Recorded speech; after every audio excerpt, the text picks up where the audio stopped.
Oh, hello, hello. We'll throw Cheerios at the dogs. Yeah, she is really good at staring at the camera.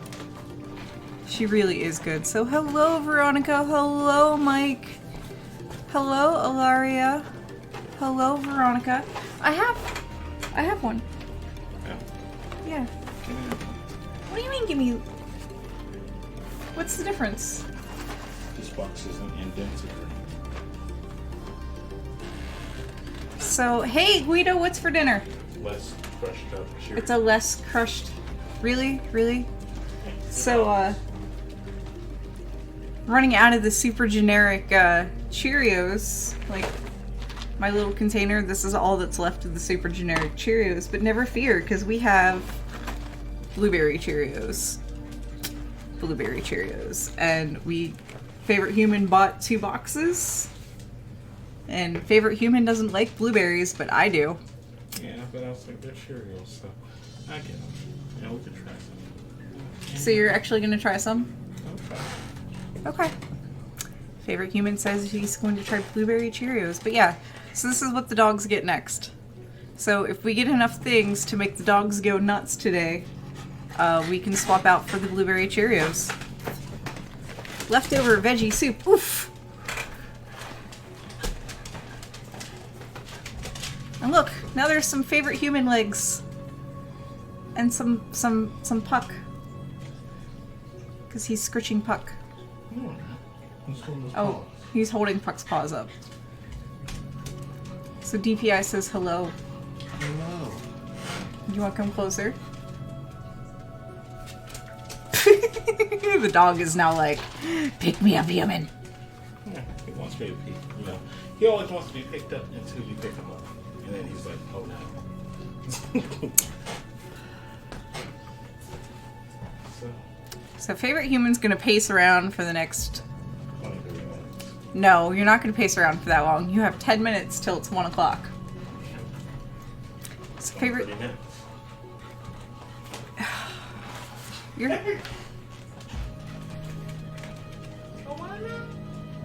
Your food's gonna be ready at 25 after. Yes. It's gonna take you 15 minutes to get there. I know, right? We'll just throw more Cheerios at the dog. DPI says, as long as the dog isn't like, beam me up, Scotty. I mean... What? You want to be beamed up? Favorite Human just asked Fluffy if he wants to be beamed up. See, so Favorite Human, Tinker is a squirmy football. See?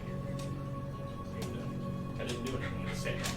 Yeah, because he wants you to pet him. Tink's like, I'll take the Cheerios. I'll take the Cheerios, says Tinker. Can you sit or something? Can you do a trick? Please? She's like, no, I'm going to steal. I'm going to stare into the camera and steal everybody's souls. So how is everyone doing today? I hope you're all doing well.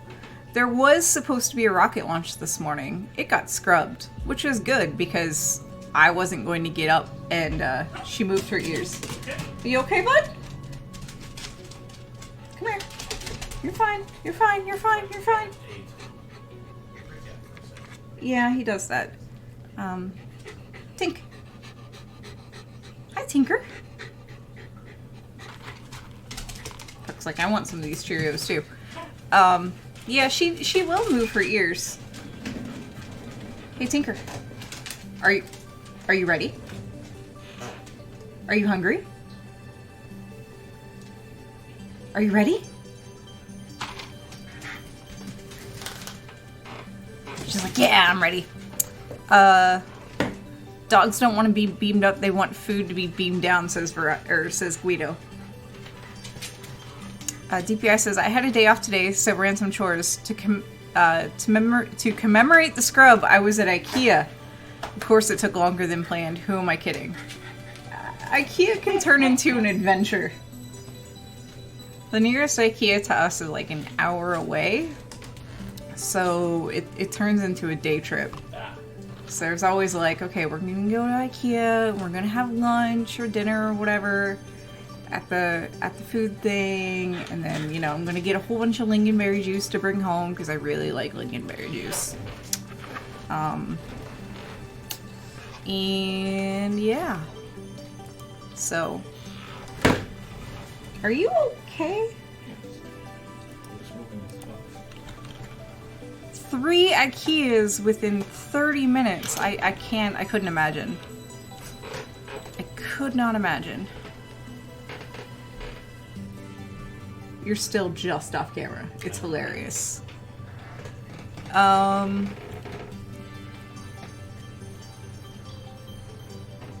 now we have favorite human's knee because he's sitting in a chair. So I don't even see what happened to... Oh. Launch has been... Okay, so here's why the launch was delayed. Launch has been delayed due to a technical issue with the vehicle. Okay. It was going to be... I'd have to be up really early. In the Discord, I explained it. In order to cover that launch, I would have had to been up really early. And, I don't get up early. I don't do early.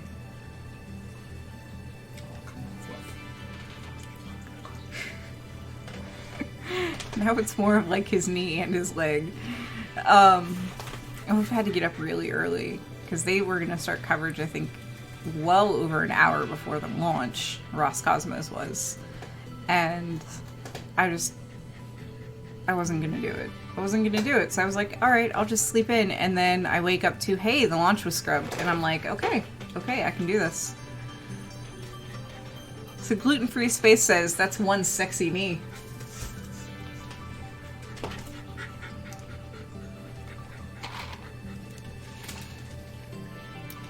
I don't think Tinker's gonna want to go for the Cheerios. Oh, you want some Cheerios to hand to feed Puck?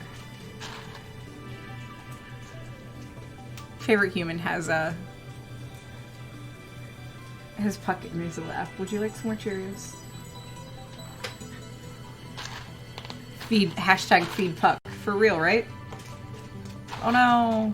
Some got caught on your coat again.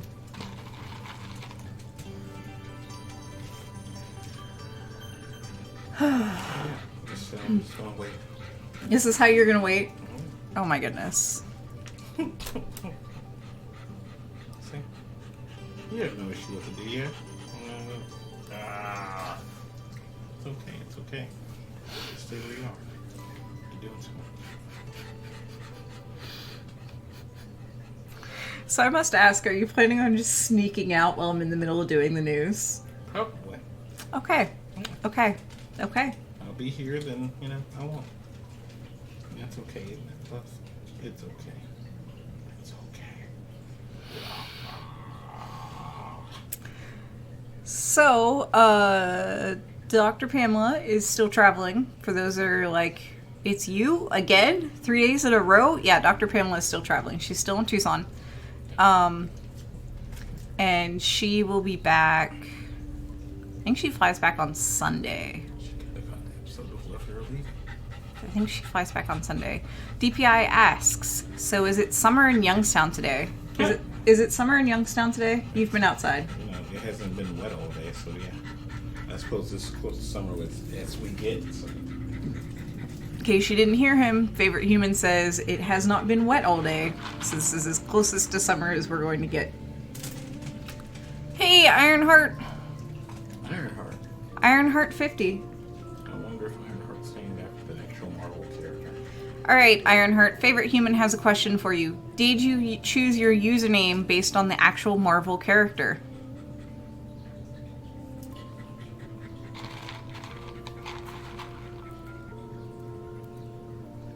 Favorite Human is a comic book nerd. Oh no, that got stuck. It went too high. There you go, Tink.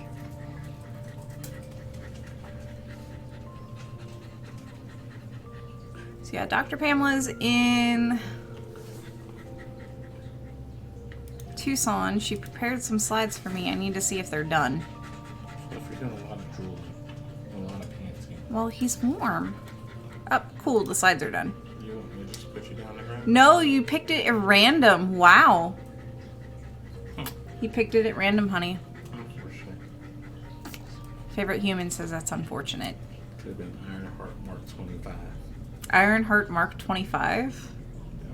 I don't... Or, actually, Ironheart Mark 50. Ironheart Mark 50. The Iron Man armors are named Mark Plus. Oh, yeah. Mark 50 would be Ironheart Armor Mark 50. Ironheart Armor Mark 50. Essentially, yes. Okay. It would be very... I mean, the name's already pretty much comic booky, but that would be like extra comic. It would be extra comic booky. Like, bruh, you chose... Like, you didn't choose this at random. Stop lying. Ay, ay, ay. Yes. Bluff. I don't feel like favorite human is being picked up by the microphone very well, but he's like, that was not chosen at random. No way. I said it would be in that scenario. No, it's still chosen at random if it's here. Alright, Fluff. Alright, Fluff. Alright, Fluff. Alright, Fluff. I was gonna say, are you gonna sneak out the door? No, not yet. But Fluff's just like... Hey, Tom. You are looking at favorite human's leg and an extreme close-up of Puck and Tinkerbell. And favorite human is scooching away from the door. I know, Fluff. What's the day? I'll come back over here. Go get you. Yeah, If she comes close to you, can you fix her ear? Tink, tink, tink, tink, tink, tink. Thank you. Pet her. There you go. So, for everybody just tuning in, Dr. Pamela is still in Tucson, which means you get me. And this is favorite human's day off, so you also kind of get him in the background, maybe. He's going to, in theory, sneak out. You're dragging a pad of paper with you. You've almost got it. Just keep going. And he's, in theory, going to sneak out and get food. Because... reasons. Mike Cassidy says, we have seen his legs, right hand, and right shoulder.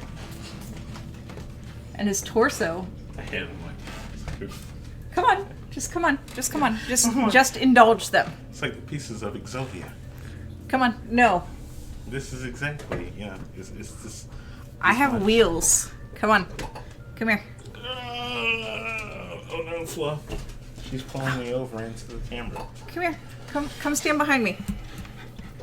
Come stand behind me. Where are my 90s clothes? There. Now you have seen both hands. Both hands. Why aren't they both in the camera? There. Both hands. All right. Okay. Skills. Enough of silliness. Oh no! The Cheerio box got knocked over. That just needs to go in the trash. Alright, so enough silliness. We are... yeah, it is totally the summer solstice today. I don't know if there's anything in the notes. Oh, snap. That's the reason why I was on the news yesterday. I didn't know why it was on the news yesterday. What? Summer solstice. Yeah, because today is the summer solstice. Well, I failed. I could have asked you in your stories.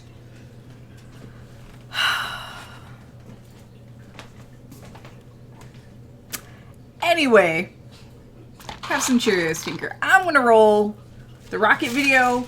We're gonna get started with this. And while the rocket video is rolling, I'm going to try to convince favorite human to go get his food. So, with that, have some rocket video. And I'll see you on the other side.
So hello and welcome to Daily Space for today, June 21st, 2019. I am your host, Annie Wilson, and Dr. Pamela is still traveling.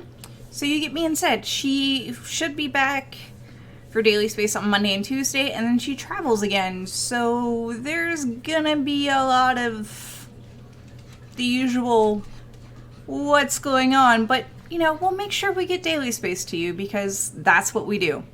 So, yeah, let's get started with the news, shall we? So, first up, I have this gorgeous image of you and from Mars, and a couple of you have shared this in our Discord channel, and we're finally getting around to talking about it because, you know, we'll get there. Sometimes it takes a couple days, but we'll get there.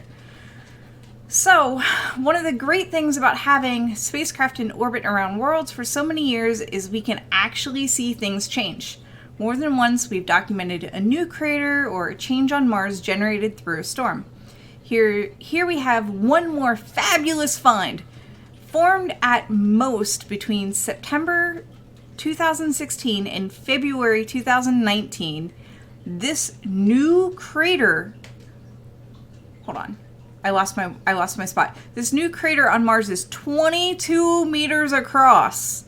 And in the splatter of material around it, we're finding amazing color once we've exaggerated everything enough.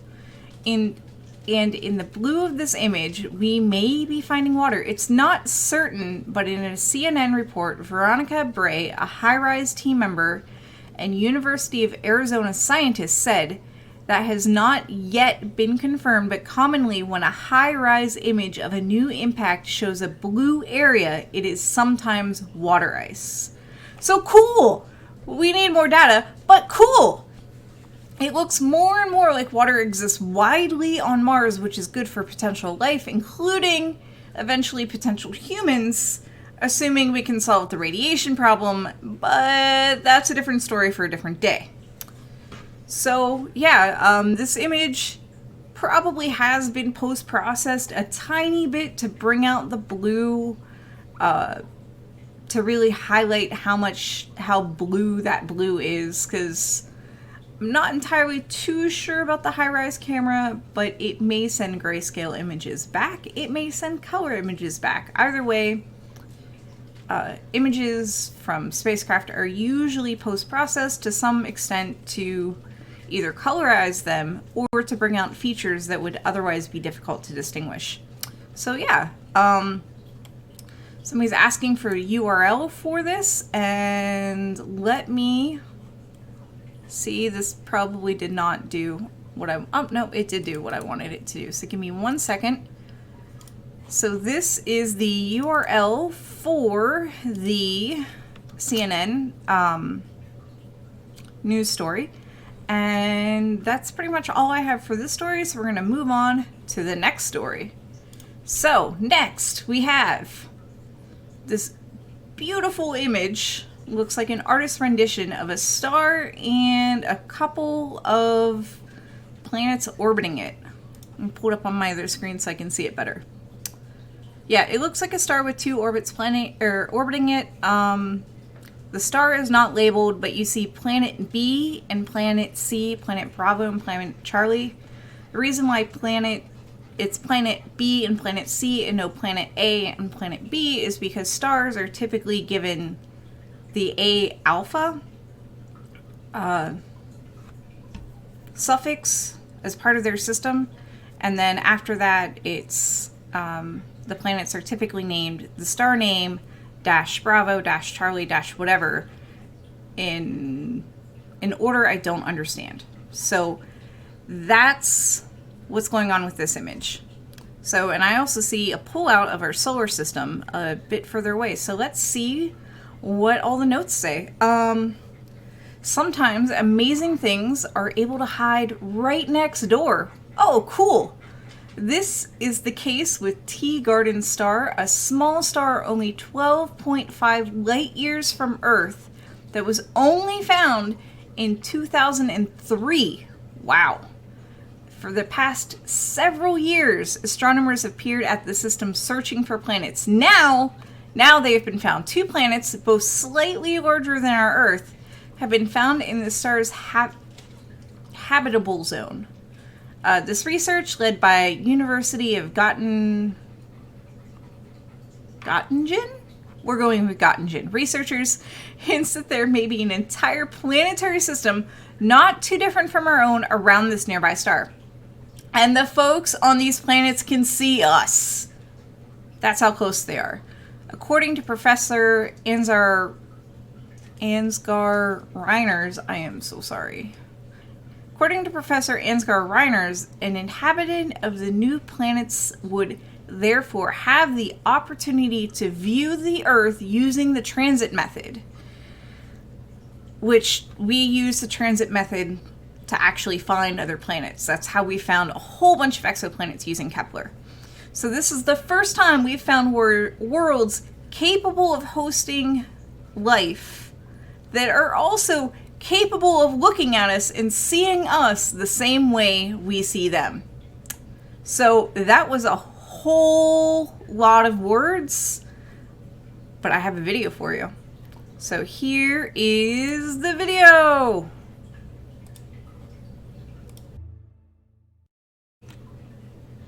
Alright, so I'm going to play this video again, and we'll talk a little bit over it. So this is an animation of our solar system, and you know, Venus, or Mercury, Venus, Earth, Mars, Jupiter, Saturn, Uranus, Neptune, right? And then we're going to zoom. We're zooming to Teegarden star, which is 12.5 light years away. And we're going to take a look at that system with the planet B and planet Charlie, which is comfortably within the habitable zone. And then it's going to rotate a little bit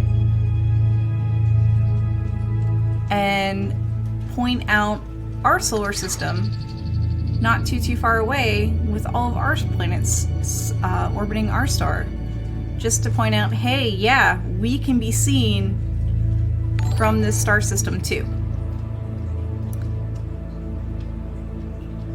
And yeah, it's a pretty neat animation. I know there's a whole lot of zooming and other things that aren't really all that plausible, but it's still pretty neat. No, we don't know if there's really, you know, life on these other planets, but if there is life that is capable of seeing us. It is quite possible that they have seen us, so that's pretty cool. All right, on to the next one. So, as soon as up, I went too far. Why aren't you playing nice? Technical difficulties. There we go. Now you have a nice, pretty image. So this purple blob is not bleeding purple to show its twitch spirit. This is a map of gas inside of a galaxy cluster taken with the Chandra XRay observatory. In this blob, you can see slight patterns of brighter and fainter. So if you've ever stirred creamer into coffee, or milk into coffee, or honey into anything hot, you know how all these different fluids flow somewhat differently. This is because of how each liquid flows due to differences in viscosity. So honey's pretty thick, and it pours out very slowly out of whatever container, or drips very slowly off of like a spoon or a honey dipper. Milk, compared to honey, is much less viscous, much less thick, and pours pretty easily, but it is slightly thicker than coffee. So, you know, there's a little bit of tumbling when you just pour it in. And creamer is, you know, pretty thick. So, anyways.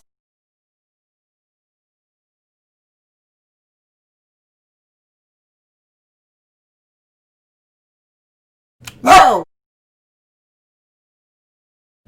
No, you cannot have coffee. You can have some Cheerios.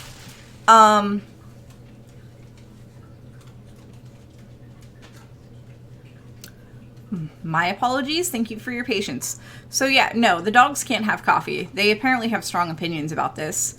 But yeah, all those different fluids have different levels of viscosity, and these are easy things to kind of experiment and play around with at home. So this matters because by comparing how this purple blob looks and all of the difference inside of it, and we look at how those fluids move around and how they look, scientists learn that gas in clusters flows like honey. Yeah, it's weird. I know. It's super weird. And I don't have a whole lot of other details on it, but yeah, it's weird. Just go with it. The universe is weirder than our imaginations can usually imagine. I never would have thought that gas was thick and moved like honey because, you know, gas. All right, next story. So, in a final feel-good story of the day, I have for you this. So, some of you may have heard that the company that purchased Sky and Tell magazine a number of years ago recently went bankrupt, putting the continuation of this 100-plus year old magazine at risk. Well, good news, everyone. The American Astronomical Society has stepped forward to save the day, and in a bankruptcy auction, they bought the magazine. Yeah, Sky and Tell is going to continue. Here's some words from the press release. So the AAS anticipates that the S&T Sky and Tell staff of editors, designers, illustrators, and advertising sales representatives will become AAS employees, but will continue to work out of the magazine's offices in Cambridge, Massachusetts. So it looks like everybody's keeping their job. It looks like we're keeping, this amazing, important piece of astronomy publishing. And yeah, this is an amazing update. So if you thought about letting your subscription magazine lapse because of all this bankruptcy stuff, don't. Things are looking better as the magazine joins the nonprofit world. So there's hope. There's hope. Okay. So, I am going to flip over to the chat view and I'm going to bring up the dogs because, dogs. And then I'm going to scroll up through chat and try to my best to answer your questions, which, if I don't have an answer, somebody else usually in the community does. For all of your patience in dealing with the doggos, here's some Cheerios and make it rain. I was going to say and speak, but no, you guys barked. So, is there Cambridge in Massachusetts? Yes, sock and cats. New England is a portion in America, and yeah, there's I think a lot of towns that are named in New England after towns that are in England. No joke. So Larry Weird asks, how dense is that gas and the temperature? I don't know. Dr. Pamela prepared these slides for me, and I don't know what the temperature of the gas is. I don't know what the density is. All I know is that it's apparently moving like honey. I can tell you that when Chandra took that image, it was not purple. It came down in grayscale, and post-processing made that blob purple because they took at least 1 or 2 images with 2 different filters, and we just colorized, filters. We add colors to the filters and boom, there we go. So, Sock and Cats asked, the dogs want coffee? Sure, I wouldn't put it past them. I wouldn't want to see the little one on caffeine.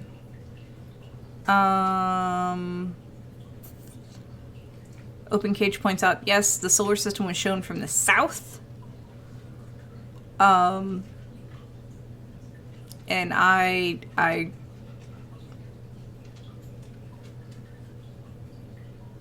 oh, that's to answer your other question. With, is it shown from the south side?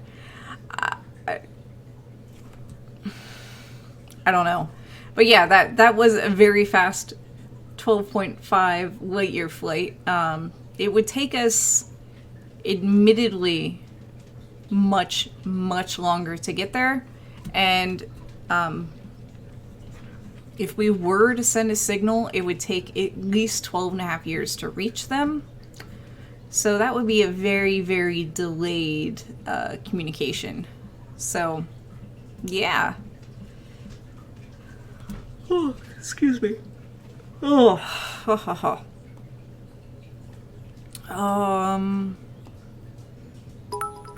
Oh, bits! I saw bits! Are you ready for bits? They can't hear the alert. They can hear me digging. So here's the Cheerios. And speak. I'm actually okay with this. And make it rain! Alright, thank you for the bits. I'm still scrolling up. So, yes, today is the solstice. If you're in the northern hemisphere, be the largest... It'll be the longest period of daylight, I guess is the biggest or best way to put it. And if you're in the southern hemisphere, it's the longest period of darkness. So, and I think I caught everything from earlier. So thank you for the bits, Ed Thompson.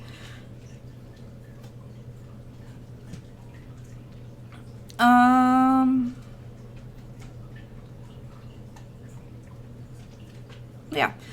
And yeah, there was totally a Chandra image. Let me pull that image back up for you all so we can see and talk about that image a little bit.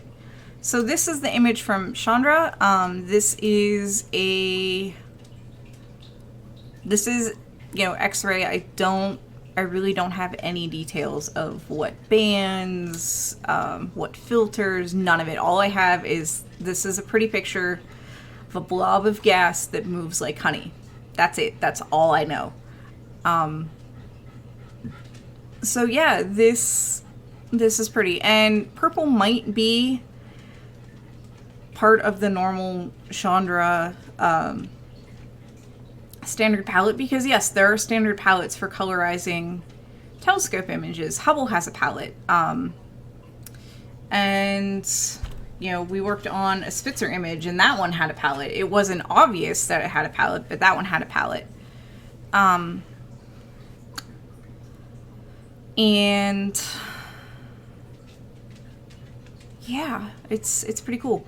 And I'm seeing comments about how I should colorize a Chandra image next. That's a possibility. I mean, I am ready to do a new image. And I've done mostly Hubble images up to this point.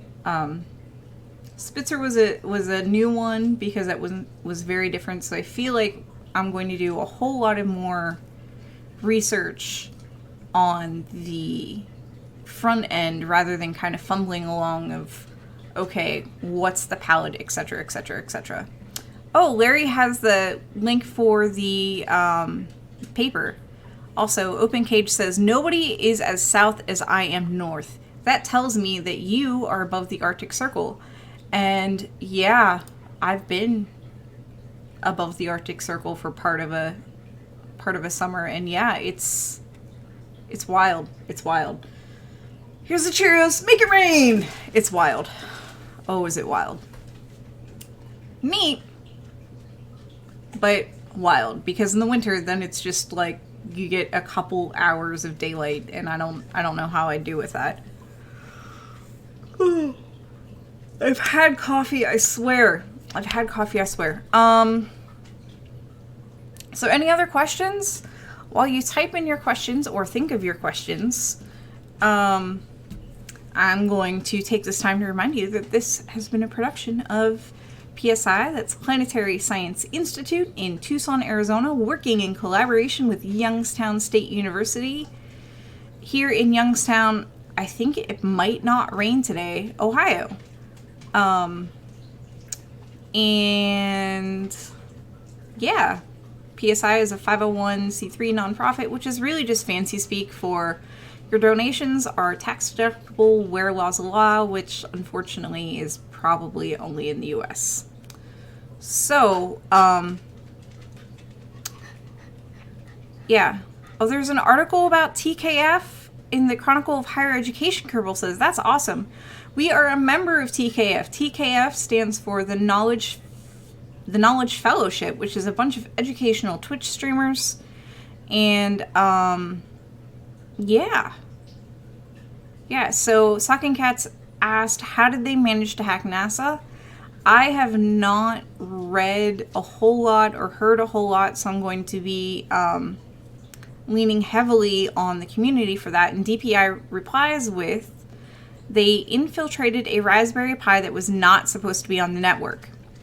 And yeah, that happens. I imagine that NASA has some of the same technology protocols that the military does, which is you need to have devices authorized to be on the network. You cannot just plug things in because reasons. Also, if you worked in a secured area or things of that nature, if you worked on a computer that was considered secure, any device you plugged into it then essentially became property of the government, and you were not supposed to use it on anything else. So that meant like thumb drives, camera, flash drives, etc., etc. Yeah, they don't play around. They don't play around. So yeah. For those of you who don't know, Raspberry Pi is just a teeny tiny computer that a lot of people use to do Internet of Things. You can make a little streaming computer off of it. By streaming computer, I mean like streaming to watch TV streaming, not streaming as in broadcasting streaming. You can make little robots with them. They're really neat little cheap computers. I think you can buy one for under $30. And somebody's saying CNC. Yeah, I can see that for CNC. And like all computers, you should keep your Raspberry Pis updated because security patches are important. And usually the companies know about the vulnerabilities before a lot of the people that you don't want in your systems know. And if you keep things updated for civilian use, you should be fine. Oh, they're in 3D printers too. That's awesome. Socking Cats. I don't own a 3D printer, so and DPI adds, if you have a secure network, you should make sure that only known devices are on the network. If you want to support unknown devices, make a different network. Gluten-free Space pops in with hackers like pies. Confirmed. Yeah, hackers like Raspberry Pis. I think the Raspberry Pi is fairly open source too.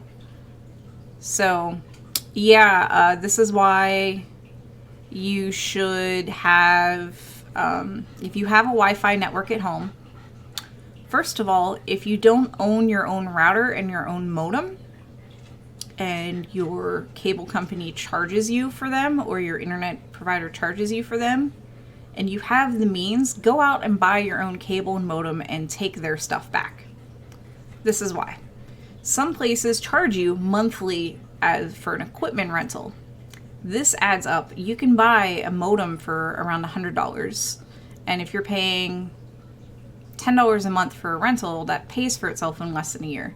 A router can vary widely or wildly, both in price, but again, you can really get both for under $150. And you want to make sure you keep your firmware updated for your router, which honestly, they don't update all that much, so I'd check once you install it, and I'd check probably once a year, twice a year after that. And, but yeah, buy yourself a modem and a router. because then it's yours. You can update them. If not, if you can't afford to do that, here's what you can do.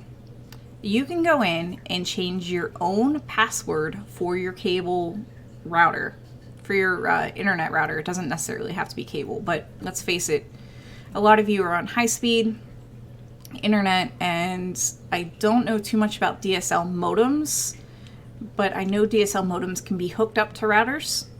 So if you have a DSL modem, a lot of this may not even apply, and I apologize because I've never had a DSL. I've either had dial-up or cable for the most that I know of.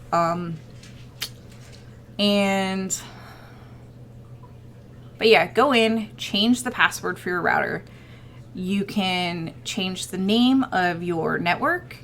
You can change your network's password, and you can even hide your Wi-Fi network from people. What you want to do is you want to stop it from broadcasting the network name. And it's pretty easy. It makes it a little difficult when you're adding new wireless devices to the network, because then you have to, the auto search won't work. It just won't find the network. So when you're adding new devices, you essentially have to be like, okay, this is the network name, and then this is the password. It adds another step, and it's really easy to just hide the network. And if you have guests coming over, a lot of routers actually have capability of having like 2 different Wi-Fi networks. And I think my router allows me to have even a guest network. Set that up, configure it, have your guests use the guest Wi-Fi. Have all of your own known devices on your own Wi-Fi. And yeah. Ed Thompson asks, if you can enable MAC filtering, do a whitelist. It will only allow MAC addresses on your whitelist onto the network. MAC addresses, every device that can connect to the internet has a MAC address. And sometimes they're a little tricky to find. That's a little higher up and a little more advanced for some people to do. And sometimes it's really hard to find a MAC address on certain Internet of Things devices. I'm looking for my one Internet of Things device that I'm thinking of. Oh, he's way out of reach. Like, for example, I had a Carrots, right? And we couldn't find the MAC address on the Carrots because we had the MAC waitlist thing going on. So it was very difficult to get my Carrots onto the network because we had all of these security protocols. So, yeah. Oof, oof, oof. And yes, there are a lot of modems that come with routers. Just get a separate router. It will give you so much more freedom. I know they're nice having them combined, but it will give you so much more power. Password managers are actually getting super important. I know, I'm getting there. 1Pass is nice. I think we use 1Pass. Or is it LastPass? We use LastPass as an organization, CosmoQuest. I also use Blur, and I also use Apple Keychain. So yeah, I use 3 password managers. And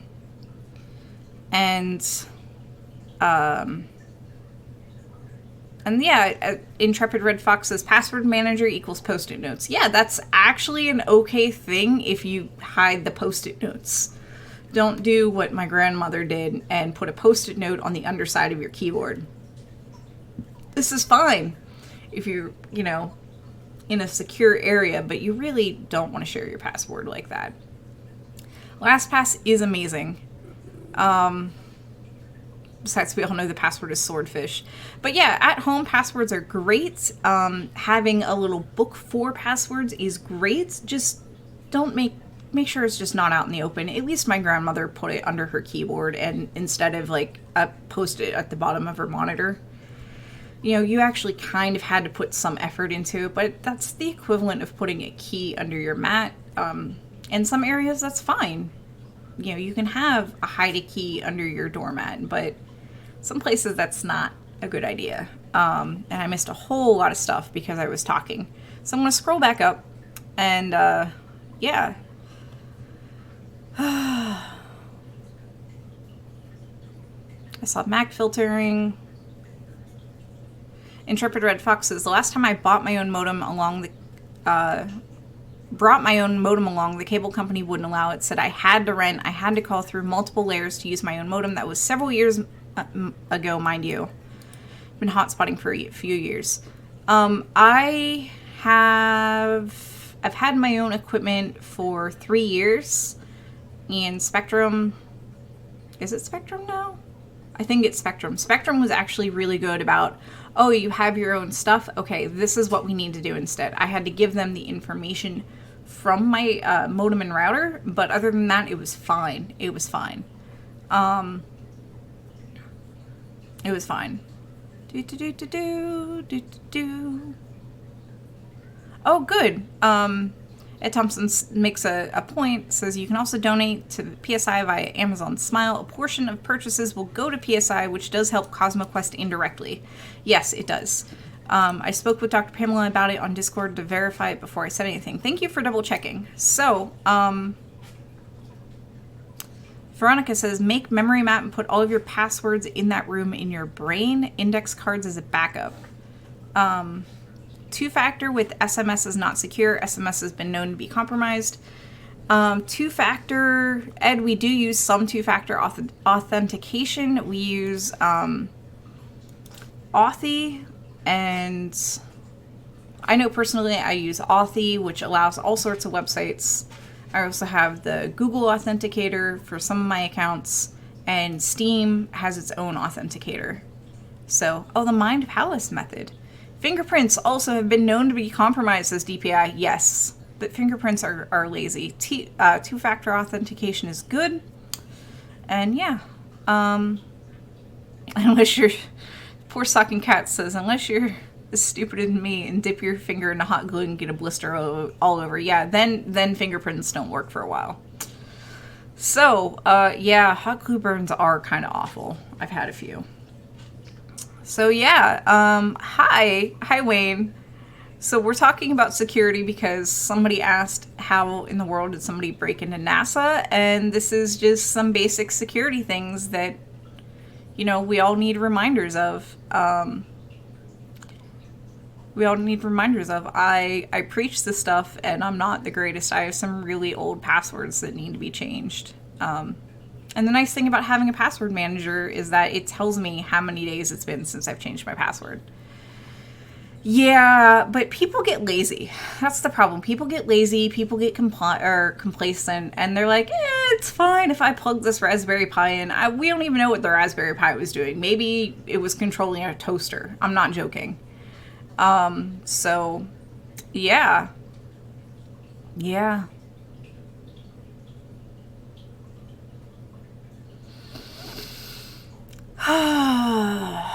But yeah, some easy things are change the default password on your router, hide your network from people. If you really feel like doing the research and are comfortable with doing whitelisting, just whitelist MAC addresses. Yeah, Larry Weird says USA brings in the Russia power grid and they might have hacked back. Veronica Kier says, I find it hard to justify a computer to work a toaster. Oh yeah, that's right. USA did break into the Russia power grids. And, yeah, USA has also tampered with Iran's nuclear program through malware, which then escaped because somebody used a thumb drive at work. And then they took that thumb drive home and they plugged it in. And the malware, which was only supposed to stay within the enrichment plant, got loose in the wild. It didn't do anything to home computers, but it got loose into the wild. So, oh, that was Stuxnet? Yeah. I remember it was something. So Mark Mello says, I'd like to know how they knew it was the Raspberry Pi. DPI says, because you can usually follow a log trail, which is probably what they did. And it was for the centrifuges. That's what it was. All I remembered, it was Iran, and there was malware that messed with something, and it shouldn't have left, and it left. Because somebody plugged things in that they shouldn't have. Also as a security note, if you find a CD, a thumb drive, a floppy disk even, a DVD just laying around, don't put it in your own computer. Take it to your, tech guys. Just take it to your tech guys, let them deal with it. Like, hey, I found this. I don't know what to do with it, because they should at least have the equipment to look at it without infecting the network. Don't open random things. Use your work computer, winky face. Yeah. Ed Thompson says, which is why a lot of organizations that will not allow you to use USB storage, they're disabled for that reason. Yes, because it is stupid easy to put a document with some scripts on a thumb drive and label it with things like salary, because you're going to want to look at everybody's salary and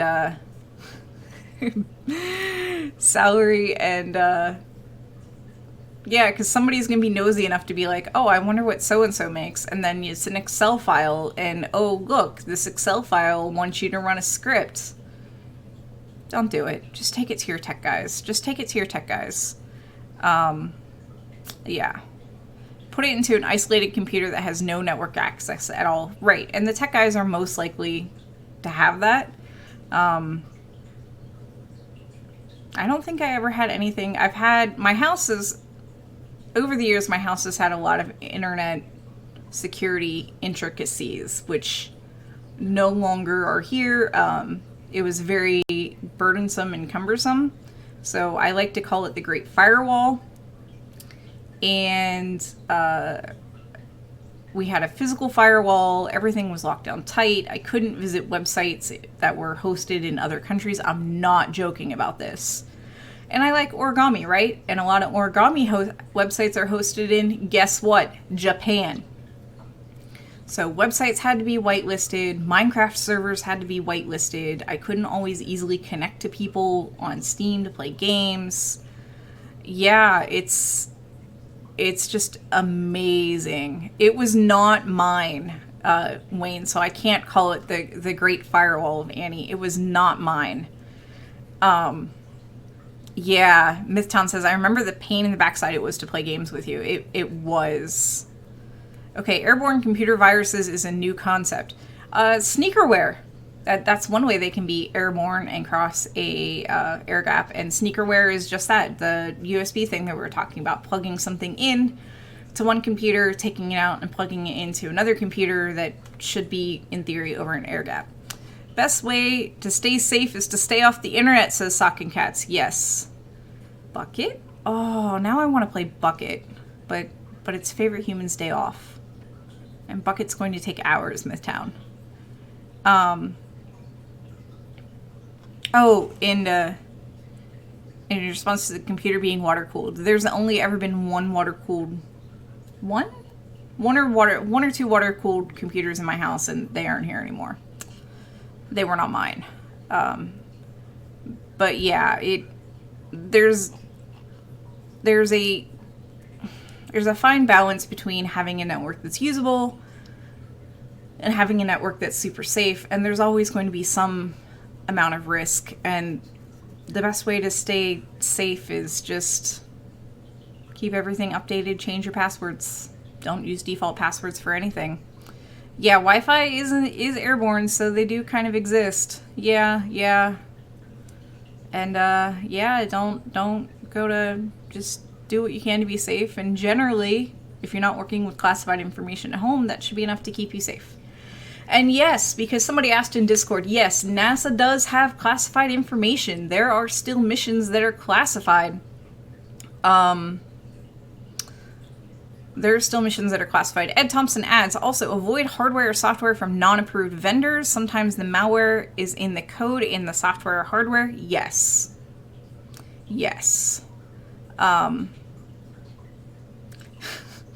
Mythtown adds, the highest risk with internet and computers I have faced is my parents. Some people would add clients to that.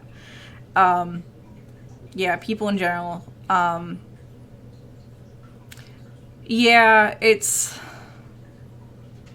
just be safe. Veronica Cure points out NASA works in conjunction with military sometimes. Yes, there are still shuttle missions that are classified.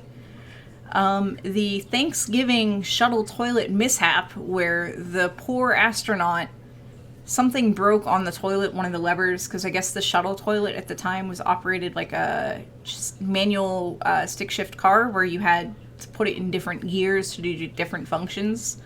And one of the functions was to briefly open up some sort of vacuum.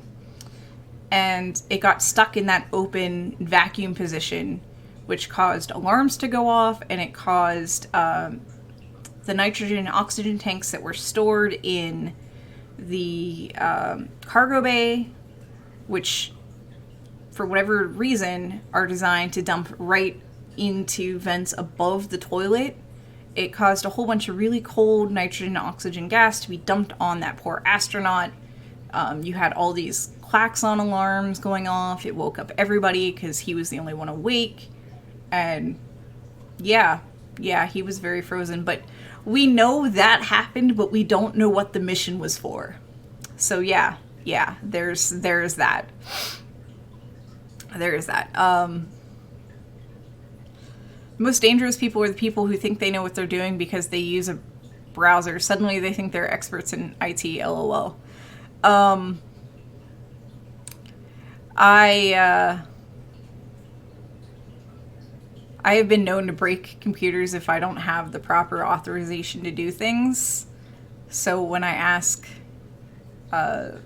like Youngstown State University for admin privileges, they're like, why do you need this? And I can't put down on the piece of paper because I will break it otherwise. I have to put down some other more friendly language, like frequent software updates. I don't want to call you guys every time I have to do something, etc., etc., etc. Dave, I really want to let that through, Dave, but I'm not going to. Yeah. And Veronica says it better. Oh, poor guy, there are parts you don't want to get that cold. Indeed. I think he was traumatized. They were actually going to end the, they were actually talking about, because the toilet was broken, ending the mission early. Not because I thought previously there was a astronaut labor union. No, but there's essentially an office that deals with like quality of life stuff for astronauts. They're like, no, we're gonna end this mission as soon as we can if we can't fix the toilet. Yeah, there we go. That's better to do it. Frozen tomatoes, Operation Frozen Tomatoes. That's a good way to put it. But yeah. Yeah.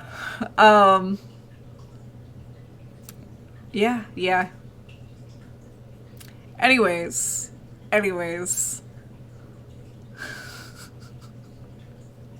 Y'all are hilarious. I'm not even going to read all this out loud.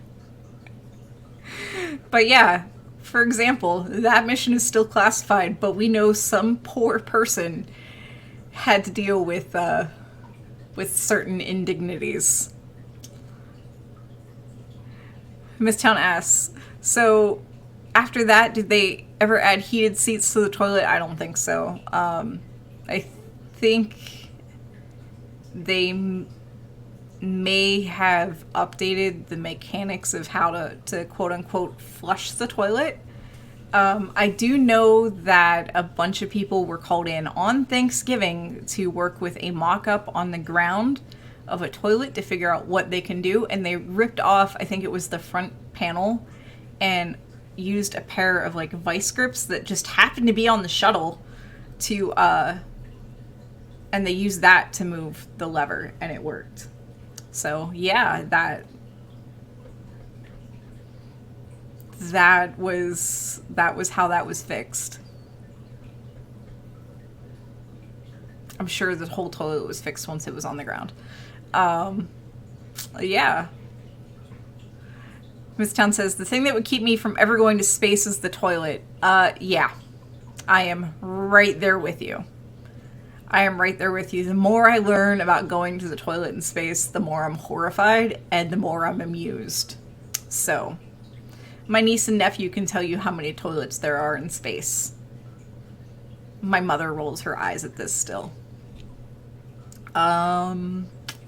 Yeah. So Sock and Cats asks, I'm a bit scared to ask, but how do they get rid of their solid waste? It depends on the device. But for simplicity purposes, most of the toilets used in space right now use some kind of like vacuum, sometimes powered by a fan, to pull the waste away from the bodies. On the space shuttle, it goes... Not the space shuttle. We don't use the space shuttle anymore. On the space station, it's stored in... it's weird. Alright, so the space station toilet has kind of... It's not really even a good seat, but it has a little hole, right? And you practice on the ground with a camera how to align yourself with that hole. Hey, I'm talking about space toilets here. I know. It can wait.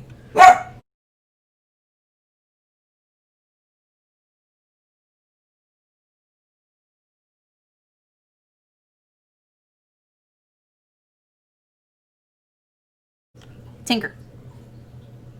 Thank you. I'm talking about space toilets. So, space station, they practice on the ground with these toilets. There's a little bag which catches the solid matter, the solid waste, and there's a fan that pulls it away from the body and into that bag.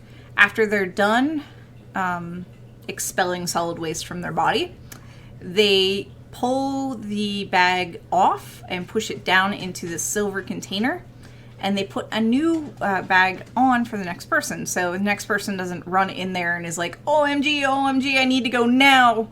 There's no bag in place. Plus, I think that's how they handle vomit, too.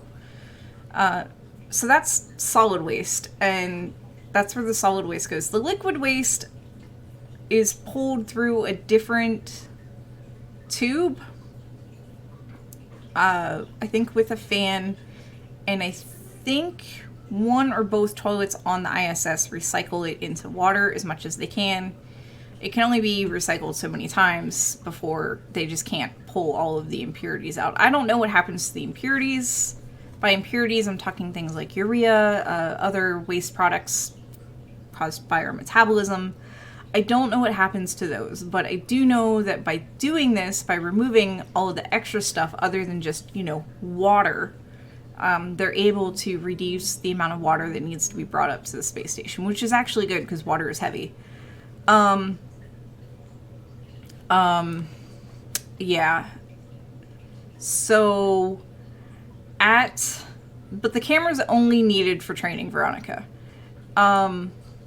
So once that metal silver container is filled up with the solid waste bags, they actually change it out. And they will put a bunch of them with craft that are departing the ISS. So if it's a Cygnus, they're going to pack all of it into the Cygnus. They're going to pack the Cygnus full of trash, because the Cygnus burns up entirely in the atmosphere. If it's a Dragon, the Dragon has a trunk, and I think that's where they put all of the junk. All of the trash is in the Dragon trunk, because I am just amused by this. There's junk in the trunk. There's junk in the trunk. Because the trunk burns up in the atmosphere and Dragon goes back down to Earth. If it's a Soyuz, I'm not so sure about Progress, but if it's a Soyuz, there's two parts to the Soyuz. There's the round orbital module, and then there's the not so round, I think it's more conical, command module. The orbital module has a toilet, but it's not a toilet you sit on.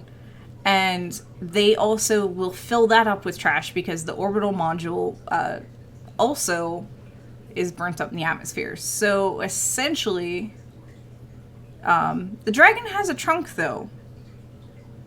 The Dragon has a trunk. So I think that's where all the trash goes, is if they can reach the trunk. Kerbal says Cygnus is a trash can. Cygnus is totally a trash can. So the Soyuz, after it undocks, it after it undocks, it'll undock as that whole one module, and during its descent, the orbital module and the command module will separate. So, yeah. Yeah, this is indeed one of my favorite subjects, and I can, yeah. And Intrepid Fox says, additional NASA revenue stream. Oh man. Did you know that American astronauts can only use the American toilet on the ISS? That Russia will literally charge them if they use the toilet on the Russian side? I am not joking about this. So, yeah. Yeah.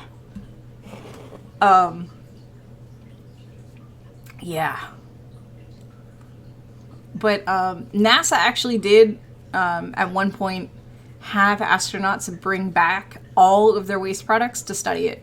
Not joking. I'm not joking. Does NASA charge the Russians? I don't know. I know that NASA is going to charge civilians, and because they broke it down. And I was like, oh, so that's how they figured out how much it costs to use the toilet. I don't know if NASA charges the Russians. I think they do. So it's led to some kind of tense things, and I think that might be why they try to keep missions kind of balanced.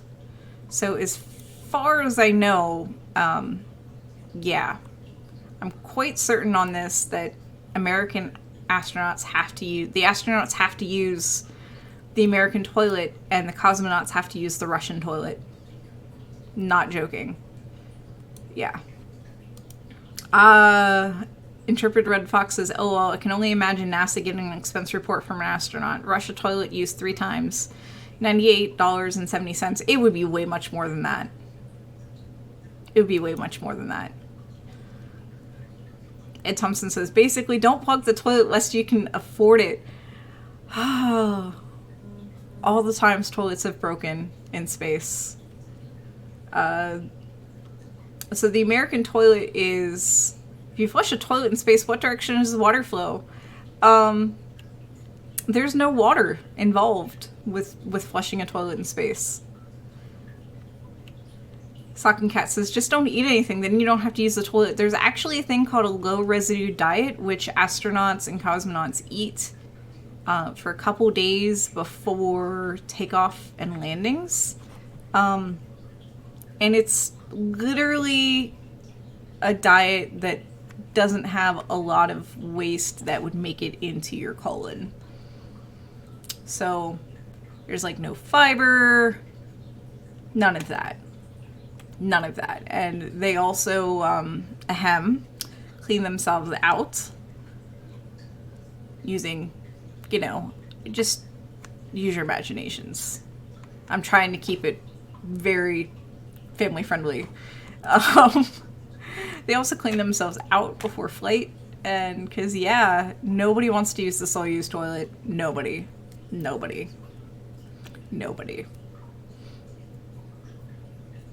Sammy says, there's low poop cat food. There sure is, isn't there? There sure is.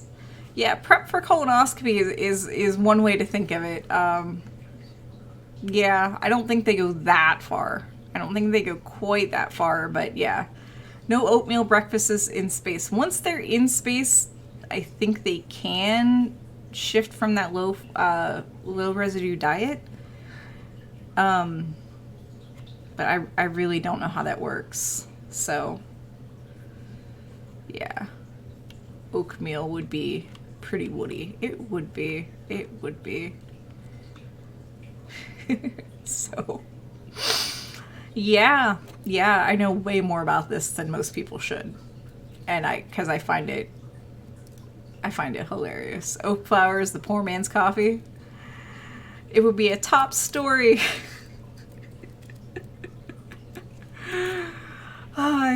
Space poop jokes. And for your information, Dr. Pamela is amused by my fascination with this. So, it's all right. It is funny. It is funny, but it's also super important, and the ways that we've dealt with this have both been amazing and horrifying. So, yeah. Planetary Pan says, I want to pet the puppy. Yeah, he is laying very nicely by the door, isn't he? He looks pretty warm. He looks pretty warm. They may actually get bits of MREs. I would not be surprised if they get things that look like MREs. Oh, you want to wake up the puppy with bits? He's like, I heard the container, Mom. I heard the container. All right. Are you ready? And make it rain. He's like, I don't even have to get up. This is amazing. He is going to be the laziest dog and eat them while he's laying on the floor. Freeze-dried ice cream. I don't even know if that's really... I think that's something that's just sold to... sold as a novelty item for kids. I think it's awesome and hilarious. But, it does have an interesting texture. Fun fact, being in space, you can't taste things as well. Y'all are amazing. Ay, ay, ay.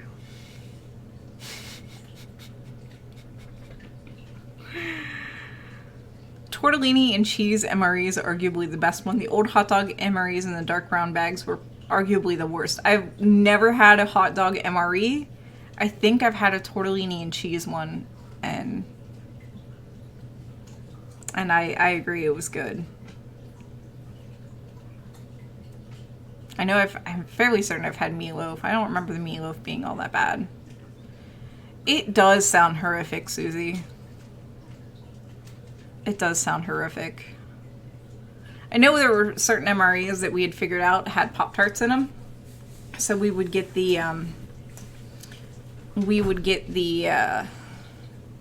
breakfast ones that we knew that had Pop-Tarts in them, even if they were gross otherwise.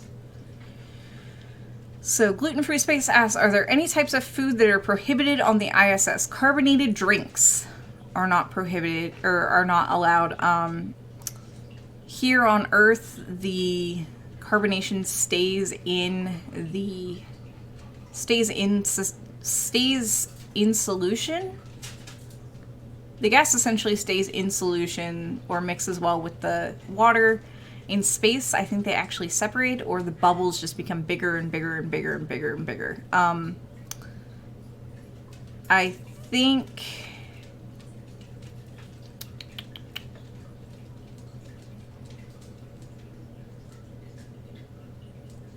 Oh, somebody's asking what are MREs. MREs are meals ready to eat. Usually associated with military, so you can still find some at military surplus stores. You can actually buy them from the manufacturers, and you can buy bits from the manufacturers. So, M pops in with, I've also heard them referred to as meals rarely edible. Yeah, and MREs have a ton of calories. I think well in excess of 30, no, not 30, of 3,000 calories. The thinking is because an active soldier is probably going to burn that many compared to somebody that has a desk job, because they actually do make like lighter meals ready to eat for soldiers that aren't as active. For example, being at the shooting range when you're in the band. So Sock and Cat says, why would you even pay money for that? Camping, if you're in a remote place, the peanut butter in the tubes was actually pretty decent for traveling. They're awesome for emergency kits. I used to have a couple in like my car for emergencies, things of that nature. Yeah. So it's all... Oh, dehydrate stuff, rehydrate at campsite. Yeah. Air Force serves the best food in real kitchens. They do. They do. But yeah, 3 to 14 days self-sustaining. And I think 1 MRE gives you enough calories for the day. Potentially gives you enough calories for the day. Oh my goodness, the cherry Kool-Aid was amazing. And yeah, as Midtown points out, sometimes the food in MREs are better than what you can get sometimes in other places. Yeah, sucking cats. Like, I don't know if I would have the energy to do that. I would probably do some of it. Like, stuff that for me would be easily rehydrated is fruits that are already dried, oatmeal, like toss that in a jar. That's actually how I've subsisted occasionally. But for some people, drying their own meat and things of that nature is kind of tricky. Plus, making or doing small servings of peanut butter with trash that's easily compactable can be tricky. So, yeah, jars are amazing. Oatmeal in jars are amazing. So, yeah, but there's a whole bunch of reasons you would want MREs. There really are. Making peckermint sounds like a hassle. Yeah. I don't think I've done that yet. I've canned things. I've definitely dehydrated some things, but sometimes there's just sometimes there's just not time or energy. So Ed Thompson asked me, did I ever take the MRE cracker challenge? I eat both crackers with no water. No, I have not. We can make that part of future celebrations and or challenges, though. We can totally do that. I will totally do MRE stuff on camera. I can totally justify getting MRE bits for like celebration streams or fundraising streams or things of that nature. So yeah, I will keep that in mind, and I will make a mental note for when I get paid again to buy some crackers, because I'm sure they'll be good for a year. Midtown says, I am down to watch that. I bet you are. If I can figure out how to start a vote on Discord. I'm not hot enough to melt my own food. A year? It is a fun idea for the next hangout, isn't it? Because we've done spicy food, which is like hilarious because I don't do spicy food. With both favorite humans, oh man. For the MRE cracker challenge, who's with me? Donated 100 bits. Oh, and it's the last of my Cheerios, so I'm gonna have to break out the good ones. Are you ready, Puck? We'll just kind of dump the Cheerios on the floor. He's looking at me like, what is this? Tinker, don't you want to lick Cheerio dust off the floor? Come on. Get out of your crate. Come on. Go. Do your job. Lick the floor. That would be awesome. LOL. I mean, we can make this happen because I've talked about wanting to do a celebration stream for hitting halfway for Bennu. Bits for the Cracker Challenge. So yeah, if you guys, we can make that part of the celebration stream for Bennu. So yeah, get mapping for Bennu. And the closer we get to halfway, the closer we'll have the Cracker Challenge. And I will totally do it. Anybody else have any other ideas? Oh, these smell good. And the blueberry Cheerios.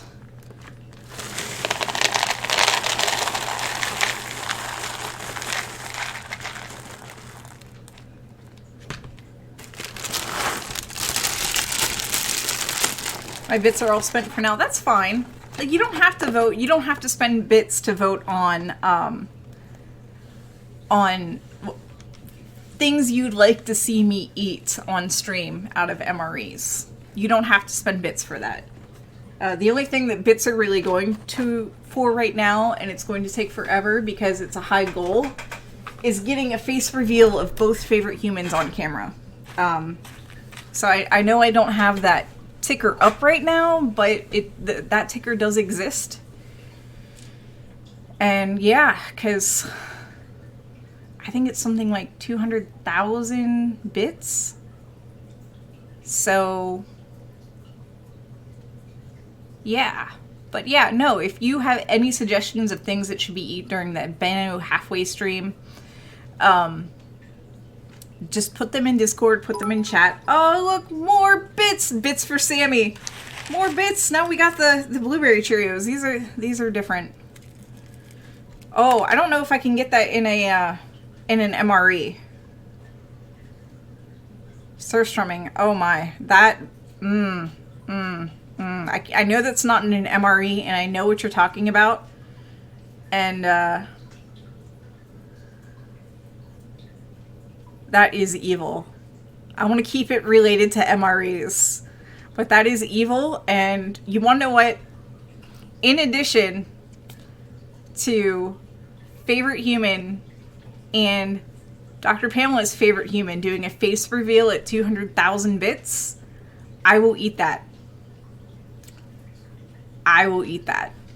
So you have face reveal plus me eating that food, because I know I really, really don't want to eat it. And I know it's a delicacy in some parts of the world, and I know it's going to smell, and I know I'm going to have to do this outside. Because it's going to smell up my entire house. My dogs might love it. That's about all I can think of. But yeah, 200,000 bits. I'll give bits to prevent the misery. Oh my goodness. The fermented shark. I don't think I can get the fermented shark, because I know that the surstrumming is canned, and I can have that shift. I don't know about fermented shark. You don't want to watch that? Some solar flare roasted steak. So everybody's backpedaling on the surstrumming. I saw durian when I did shopping a couple weeks ago. Isn't durian supposed to taste like really nice? Anyways, here's the bits. They look a little different because they're blueberry Cheerios. And Puck. Puck's like, now I'm raining. And make it rain. Don't say I think I can't get that. Why? Because you'll make it appear.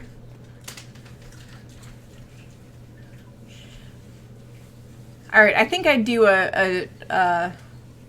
actually, I don't think I want to eat shark. That's more for ethical reasons. Durian, I would do durian, which would take some finagling to get. But I could do durian.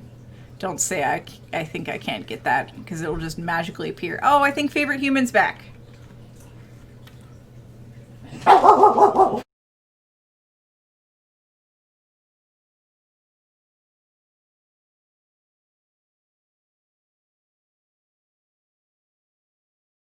Come on in. They all know you're here. I'm done with the news. We're talking about food now.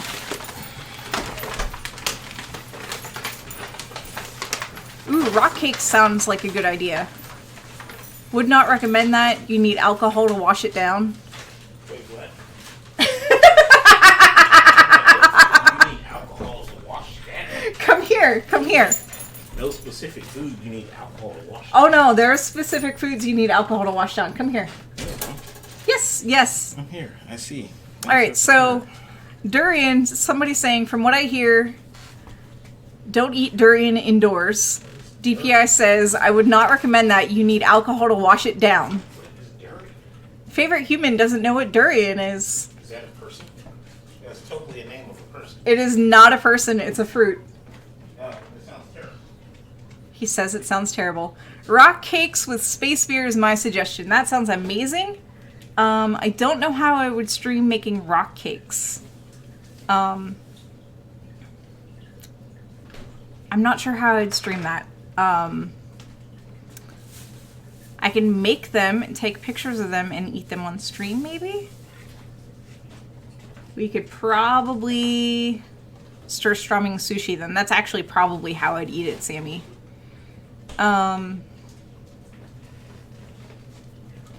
Just make ordinary cake, put it in the oven, forget it exists until the fire brigade arrives. You're putting the recipe in Discord. That sounds amazing. What did you find? They look like rocks. Drizzled caramel corn and chocolate candies. They look like rocks. They look like tiny rocks. Yeah, I think I know what balut is, and I don't think I want balut. I think they're drizzled with both caramel and chocolate. So, but awesome. I'm going to check that recipe out. But yeah, space beer and rock cakes and the cracker challenge, and we'll think about other weird food things for future streams. But actually, I liked sea urchin sushi. I liked it. I've tried it. I liked it. I liked it. It's interesting. You actually have to squish it up to the top of your mouth. So, yeah, sushi. I wonder if I can make astronomy themed sushi. I can make the sushi rice. I was unable to handle the sea urchin. It's okay. It has a weird texture, Em. Starfish? I can make things shaped like stars. Guido says, Daily Space Hour 2 rabbit hole well explored. Yeah, yeah. Color the rice gray, it will look like Bennu. Ooh. Actually, or, did you know there's such a thing as black rice? It won't work like sushi rice. It doesn't have that same texture. But there is black rice. Black rice isn't really sticky. It doesn't like to stick to itself. But coloring the rice, I have black food coloring. I can do that. People would be like, what's wrong? I've also seen black fortune cookies. Those I'd probably buy. I don't feel like making fortune cookies. Yeah. It's like good stuff. Yeah, no, I don't want to eat starfish. Use squid ink to make black food. Perfect. Good idea. And I think I can get that. Yeah, it's sometimes when you're not used to seeing things that are black, you're like, what is this? I think I bought squid ink fresh pasta, and the people in my house never wanted to eat it, so it never ended up getting eaten. So, and it went bad, which is fortune. We have black fortune cookies. They are called misfortune cookies. That's a good way to put them. Do they tell you when you die? That's dark. That's dark. That's dark. They sell chocolate rocks. They do sell chocolate rocks. We can make like candy sushi with Rice Krispie treats. I saw someone make black risotto with squid ink. I've seen it was just fresh pasta, like long noodles, like spaghetti. What are you getting into, Tinker? All right. Anyways, your cat will bark 3 times. Don't do that. My cat might actually bark 3 times. All right. Anyway, so I hate to cut this short, but Favorite Human is back with food, and it is his day off. And I promised him that I would spend time with him after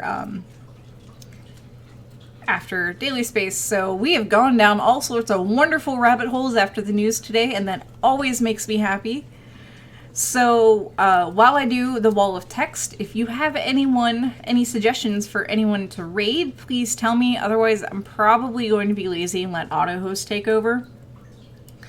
Because I kind of want to eat, and I kind of want to spend time with Favorite Human, because all of yesterday got sucked up by streaming and things of that nature. So yeah, raid a Scotsman for the accent's sake. Find a Scotsman that's streaming right now and I'll do it.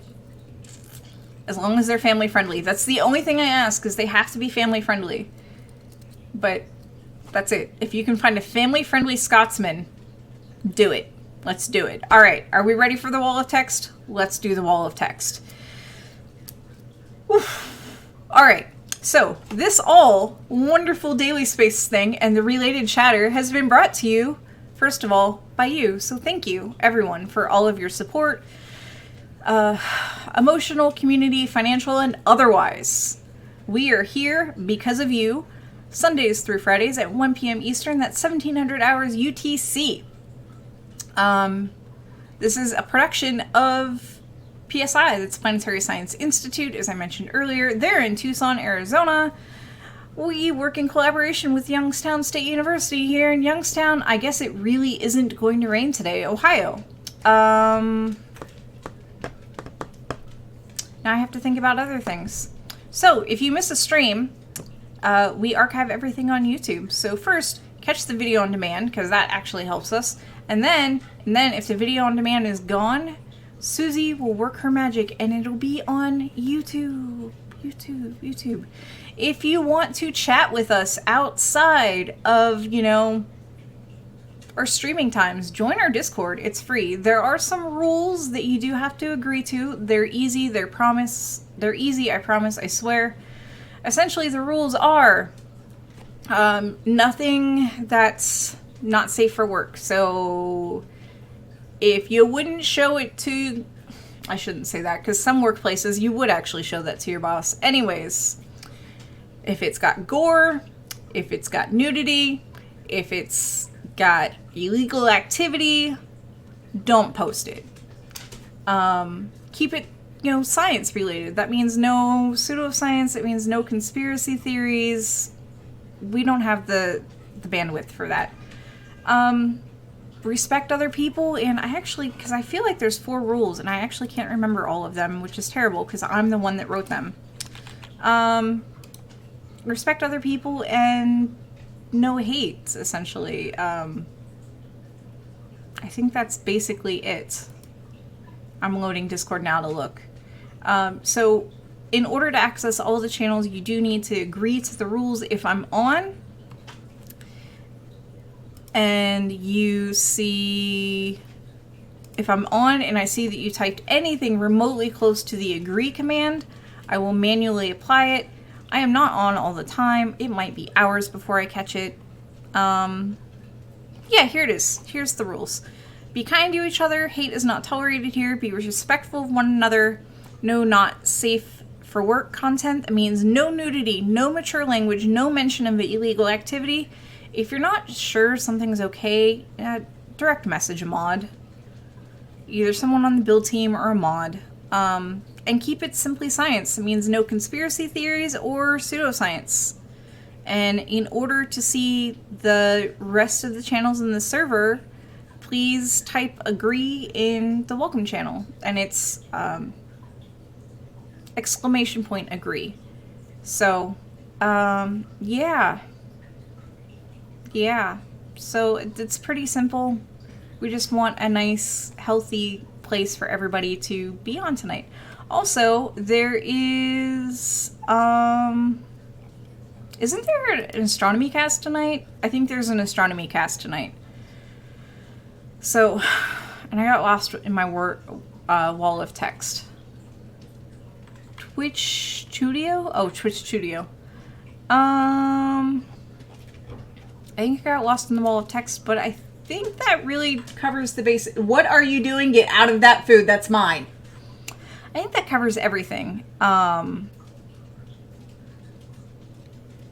Just as a reminder, we are going to be taking the week of July 4th off. So not next week, but the week after. So not next week, but the week after. Thank you for the Astronomy Cast links, and I think that's all the things. So I'm going to do the thing where I awkwardly roll the credits, and we're just going to let AutoHost take over and do its thing, and I want to figure out what the heck we're doing for lunch, and I will see you all on Sunday. So until then, have a wonderful insert time of day here. Be kind to each other. If the skies allow, which they often don't in Youngstown, and you get a chance, look up. And with that, that's all. So, bye! Awkwardly transition. Daz has rockets. Awesome. We will raid Daz then. So roll the credits and do the thing.